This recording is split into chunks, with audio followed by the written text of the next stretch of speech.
Inilah sejarah asal-usul surah Al-Fatihah dan keutamaannya yang jarang umat Islam ketahui.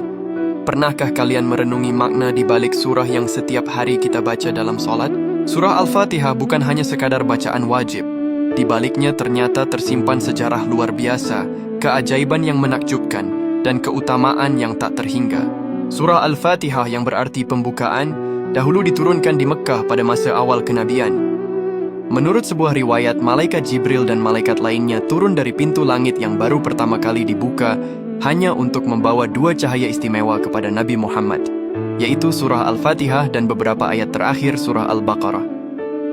Saking agungnya surah ini, diriwayatkan bahwa iblis sampai menangis ketakutan saat Al-Fatihah diturunkan karena keberkahannya yang luar biasa. Surah Al-Fatihah dikenal juga sebagai ruqyah atau penawar segala penyakit. Dahulu ada kisah seorang sahabat yang berhasil menyembuhkan kepala suku yang sakit hanya dengan membacakan surah Al-Fatihah. Hal ini tentu menjadi bukti keajaibannya. Rasulullah pun membenarkan keampuhan surah Al-Fatihah ini sebagai obat dengan izin Allah.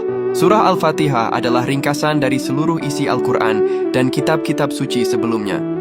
Semua ajaran mulai dari tauhid hingga petunjuk kehidupan terkandung dalam 7 ayatnya.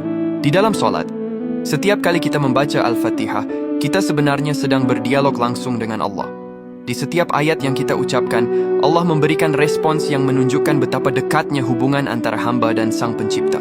Surah Al-Fatihah adalah doa yang sempurna. Di dalamnya kita memuji Allah, mengakui kebesarannya, memohon pertolongan, dan meminta petunjuk ke jalan yang lurus.